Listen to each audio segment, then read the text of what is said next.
నేను ఇష్యూ బేస్డ్గా మాట్లాడితే కథం ఏమంటారు కాంగ్రెస్ అంటారు. మరి కాదు, కాంగ్రెస్ కాదురా అయ్యాల ఎవరిని తీసుకొచ్చి పెడదాం తెలంగాణలో చెప్పు. కాంగ్రెస్ పక్క పెడదాం, ఎవరిని పెడదాం?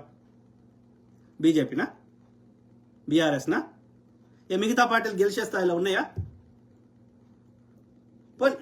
కాంగ్రెస్ కంటే మంచిగా చేస్తున్నాడు కూడా చెప్పండి. ఏ రాష్ట్రంలో ఎవడు మంచి చేసిండో చెప్పండి. ఎవడు గెలిచే స్థాయిలో ఉన్నాడు, ఎవడొస్తే నాలుగు మంచి జరిగే అవకాశం ఉంది, గతంలో ఎవడు మంచి చేసిండో వాడిని సపోర్ట్ చేస్తాం. ఇప్పుడు కొన్ని రాష్ట్రాల్లో కాంగ్రెస్ వచ్చే పరిస్థితి లేదు. లేనప్పుడు అక్కడ బెస్ట్ ఆల్టర్నేటివ్ ఏది ఉంటే వాడిని సపోర్ట్ చేయాల్సిందే, తప్పదు. కుర్చీ అయితే ఖాళీ కూర్చుండేటారు కదా. ఇప్పుడు వెస్ట్ బెంగాల్లో కాంగ్రెస్ గతంలో బలంగా ఉండేది, ఇప్పుడు తృణమూల్ కాంగ్రెస్ ఉంది. ఇలా తృణమూల్ కాంగ్రెస్ని నయాన్నో భయాన్నో యొక్క అనేక రకాలుగా కుట్రలు చేసి వాళ్ళు యొక్క సిబిఐ ఈడీ అని చెప్పి ఆ యొక్క బలమైన లీడర్ని అందులోకి వెళ్ళి తీసుకొని ఆ విధంగా అక్కడ మేమే ఆల్టర్నేటివ్ అన్నట్టుగా వాళ్ళు మిస్యూజ్ చేసి బీజేపీ 2014 వచ్చే నాటికి 15 రాష్ట్రాలు ఉన్న కాంగ్రెస్ ఇలా ఏడ లేకుండా ఎందుకు చేసిర్రు? మోసం చేసిర్రు. లేదంటే సిబిఐ ఈడీ వాడుకున్నారు. మహారాష్ట్ర ఎన్నికలకు ముందు ఎన్సీపీని చీల్చిండ్రు, ఏంది షిండే పార్టీని, ఆయన ఉద్ధవ్ ఠాక్రే ఆయన చీల్చిండ్రు. సో ఇట్లా చేసిర్రు, అన్ని మోసం చేసి అన్ని రకాలుగా చేసి ఇలా కాంగ్రెస్ లేదు లేదు అంటే ఒకవేళ నువ్వు చెప్పినట్టు లేకున్నా సరే అక్కడ ఎవడుంటే వానికి మద్దతు ఇస్తాం. బీజేపీకి అయితే మద్దతు ఇవ్వం. కూర్చునైతే ఖాళీ కూర్చుంటాం కదా. ఇలా డిఎంకే ఉందాడా, డిఎంకేకి మద్దతు ఇవ్వాలి. అక్కడ తృణమూల్ కాంగ్రెస్ ఉంది, ఇవ్వాల్సి వస్తుంది. ఎండ్ ఆఫ్ ద డే ఎవడు గెలిచే శక్తి ఉంది, ఎవడి వల్ల అంత ఇప్పుడు మంచిగా చేయకుండా నాశనం చేయకుండా చాలు కదా. ఇప్పుడు వాజ్పేయిని మేము తిడతలేం, ఎందుకని ఆయన మంచిగా చేసిండో లేదో, ఆయన హిందుత్వ చెత్త ఎత్తుకున్నా, మతం చెత్త ఎత్తుకున్నా కానీ మోడీ అంతా చెడగొట్టలేదు, మొత్తం దేశాన్ని నాశనం చేయలేదు, మొత్తం అదానికి అమ్మి పెట్టలేదు. కాబట్టి మంచిగా చేయకుండా కానీ నాశనం చేయకుంటే వాడు గొప్పోడు. కాబట్టి వాడు గెలిచే అవకాశం ఎవడికి ఉంది, అందులో ఎవడు ఎంతో కొంత మంచి చేసే అవకాశం ఉందో వానికి మద్దతు ఇస్తాం. తెలంగాణ కాంగ్రెస్ ఉంటే ఇంకో రాష్ట్రంలో వేరే పార్టీ ఉండొచ్చు. ఎండ్ ఆఫ్ ద డే ప్రజల సొమ్ము ప్రజలకు ఖర్చు పెట్టాలి. 10 రూపాయలు తిన్నా సరే 70 నుంచి 80 రూపాయలు ప్రజలకు ఖర్చు పెట్టేటోడు వానికి కావాలంతే. 10 రూపాయలు కూడా తినొద్దు అంటే సాధ్యం కాదు. అది అన్ని మన రక్తంలో ఉన్నప్పుడు ఈ పార్టీ వాడు ఆ పార్టీకి పోయినప్పుడు అది ఐడియలిజం ఎక్స్పెక్ట్ చేయకూడదు. మొహమ్మద్ ఫయాజుద్దీన్, గుడ్ మార్నింగ్ అన్న. Good morning brother. ఎట్లా తయారైందంటే కొంతమంది వెరీ అన్ఫార్చునేట్ మిత్రులారా, వెరీ అన్ఫార్చునేట్, చిల్లరకి అమ్ముడు పోతున్నారు. నా ఇల్లు మంచుకుంటే చాలు, నా అన్న తమ్ముడు అక్క ఉద్యోగాలు రాకపోయినా, నా అన్నదమ్ములు నాశనమైనా మాకు బాధ లేదు. ఇలా నేను ఊరికి దూరం పెట్టి డప్పు కొట్టుకోమని అంటరానితనం పెట్టినటువంటి ఆ మనువాదులకి నువ్వు ఏ పార్టీలో ఉన్నా బీజేపీ ఓటేమని చెప్పినా అంటే మందకృష్ణ అవన్నీ ఏమనాలే? మాది వాళ్ళు డప్పు కొట్టుకోమని చెప్తాడు, వాని బిడ్డను కొట్టుకోమంటుండవాడు. అంటే మాదిగా వాళ్ళ యొక్క ఆత్మగౌరవాన్ని ఎవరి దగ్గర తాకట్టు పెడుతున్నాడు? ఎవడు కొట్టుకోమని చెప్పిన డప్పు వాళ్ళ వానికే ఓటేమని చెప్తున్నాడు. ఎందుకని? వీనికి పద్మశ్రీ ఇస్తాడు, వీనికి చిల్లర ఇస్తాడు, కథం. నీ ఇల్లు మంచుకుంటే చాలు, నీ బిడ్డల కొడుకులు మంచుకుంటే చాలు, నీ తోటి దళితులు సంఖ్య నాకపోయినా నీకు బాధ లేదు. ఇలా పొద్దుగాలేస్తే ఏది బీఎస్పీలో ఉండి దళిత బహుజనుల కోసం అని చెప్పి పొద్దుగాలేస్తే ఫోన్ ట్యాపింగ్ చేసిండ్రు, మాకు అనేక రకాలుగా మమ్మల్ని దోసుకున్నారు అని పొద్దుగాలేస్తే కేసీఆర్ని తిట్టి ఆ యొక్క దళితుని స్టేజ్ మీదకి ఎక్కి అనేటువంటి వాడిని ఇవాళ మళ్ళీ వాని పార్టీలో జాయిన్ అయితే ఏమనాలి వాడిని? ఆర్ఎస్ ప్రవీణ్ కానీ. అంటే నీ స్వార్థ ప్రయోజనం మీద చూసుకుంటావు తప్ప జాతి ప్రయోజనాలు చూడవా? నువ్వు మళ్ళీ దళితులకు రిప్రజెంటేటివ్, దళితులకు లీడర్ అని చెప్తే నేనైతే నాలుగు కొట్టుకోవాలి. మరి చేయమనరా? అరే ఆర్ఎస్ ప్రవీణ్ గా ఏది నిన్ను బీఆర్ఎస్ కి అధ్యక్షుని చేయమనరా, ఉపాధ్యక్షుని చేయమని. సరే అధ్యక్షుడు అంటే కేసీఆర్ చచ్చిపోయేదాకా ఉంటాడేమో కానీ కనీసం కేటీఆర్ స్థానంలో ఉపాధ్యక్షుని చేయమని చెప్తాడ్రా. బీజేపీకి మొన్న వాడిని బాబునోని చేశారు రామచంద్రరావుని, వాని బదులు బీజేపీలో దళితులు లేరా? వాడిని చేయమని ఆ యొక్క బీజేపీకి అధ్యక్షుని, రాష్ట్ర అధ్యక్షుని చెప్తాడ్రా. దళితుని కింద వాడు పనిచేయడు, బామ్మని యొక్క కాలు మొక్కుతాడు, సాష్టాంగ నమస్కారం చెప్తాడు, సీఎం కుర్చీలో కూర్చొని పెడతాడు, కానీ దళితుని కింద పనిచేయడానికి వాళ్ళకి నచ్చదు. కాంగ్రెస్లో చేస్తలేరా?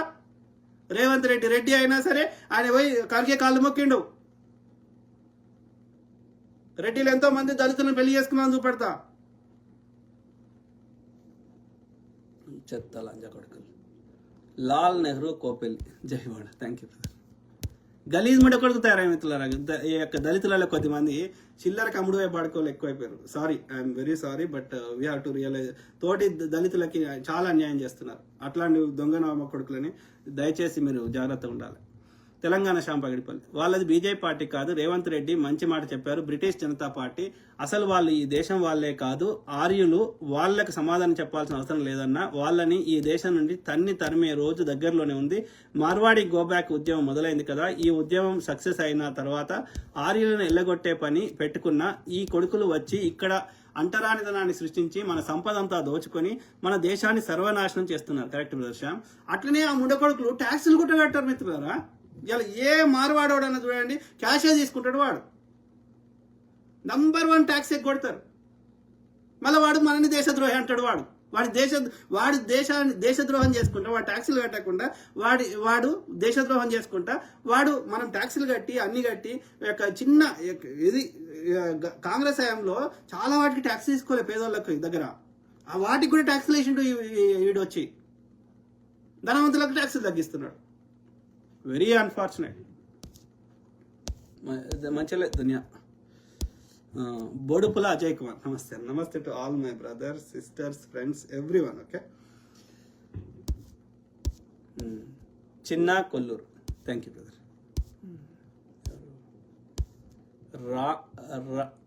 రామగల భాస్కర్ రాజన్న, నమస్తే. మీరు చాలా కరెక్ట్గా మాట్లాడుతున్నారన్న. ఉన్నట్లుగా కుండబద్దలు కొట్టినట్టు మన భారతదేశ పాలకులకు ఎన్నడూ కనువిప్పు జరుగుతుందో ప్రశ్నించడం మాత్రం ఆపొద్దన్న గారు మీరు. అదే బ్రదర్, నా శాయశక్తుల ప్రయత్నం చేస్తుంటే నేను ఏ పోస్ట్ పెడితే చెత్త బీజేపీ ఐటీ సెల్ పొద్దుగాల లేస్తే ఇక గొర్రె బిడ్డ ఇదే పనికిరాని చెత్త. Very unfortunate. ప్రజా సమస్యల మీద చర్చలు ఉండవు, ఎంతసేపు దాని యొక్క మతం చుట్టూ తిప్పాలి. అరే ఎందుకురా? ఇప్పుడు కాదు, మీరు చెప్పండి దయచేసి మిత్రులారా, ఏ జీవి ఏ దేవుని మొక్కుతుందో నాకు చెప్పండి.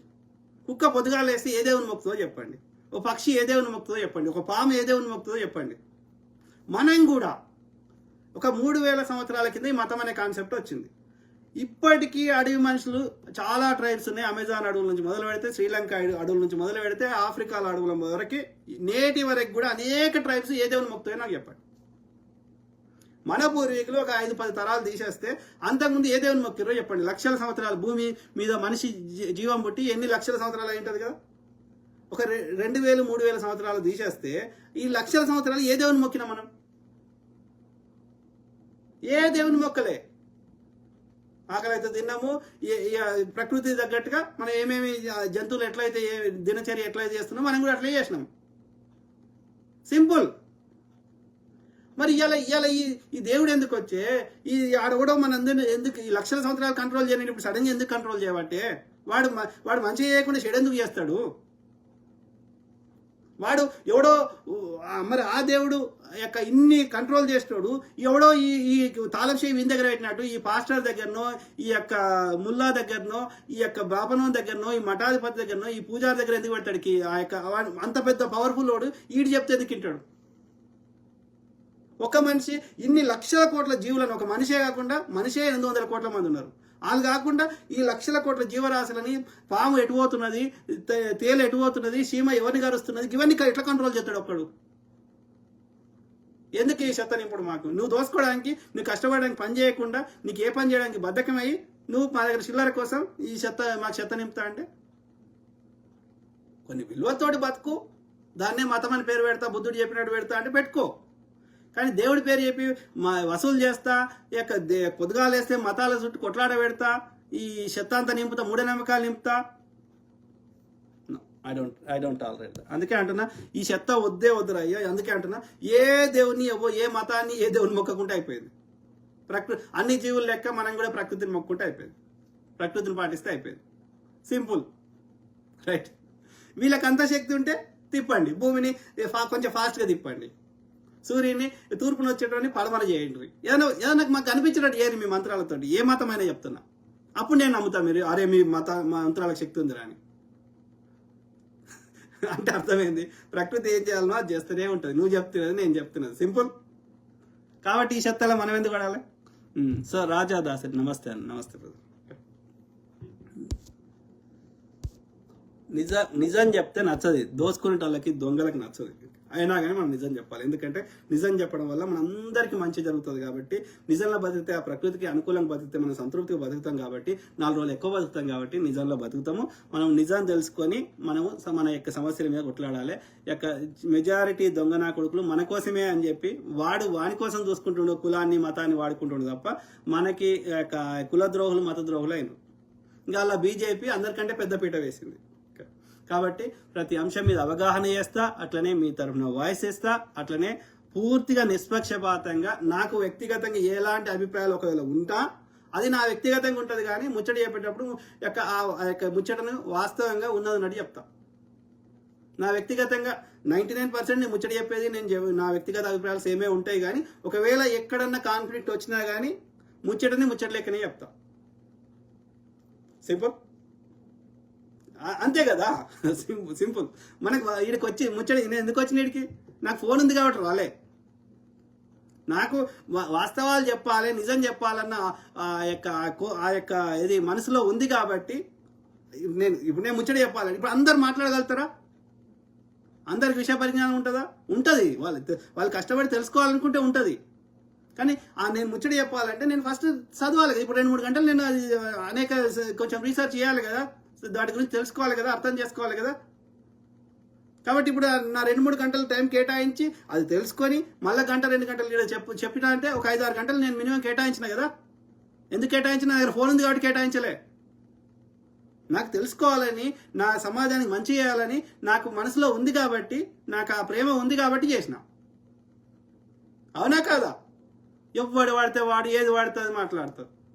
మరి ఇదే సోషల్ మీడియా అని అంటారు. సోషల్ మీడియా లేకపోతే మరి ఎట్లా చెప్పుకుంటారా?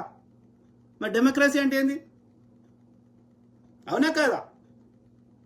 సో కాబట్టి దాన్ని అబ్యూజ్ చేస్తున్న వాళ్ళు ఉంటారు కొద్దిమంది. వాళ్ళని ప్రజలు పసిగడతారు కదా, అట్లాంటి వాళ్ళని నమ్మరు కదా. అట్లాంటి వాళ్ళు చెప్తే వాళ్ళని ప్రజలకు ట్రోల్ చేస్తారు కదా, కామెంట్ పెడతారు కదా అవి తప్పు చెప్తే. అంటే నేను ఎందుకు చెప్తున్నా అంటే ఎవ్వడు మాట్లాడొద్దు వీళ్ళకి. వాళ్ళ దోపిడిని ఎవ్వడు ప్రశ్నించవద్దు, ఎవడు ప్రజల్ని ఎడ్యుకేట్ చేయొద్దు. చేస్తే వాళ్ళు దోపిడీ చేసుకోలేరు కాబట్టి వాడు మనని వ్యక్తిగతంగా టార్గెట్ చేస్తాడు. Very unfortunate. Gudipalle Obulesu. Hi sir. Hi brother.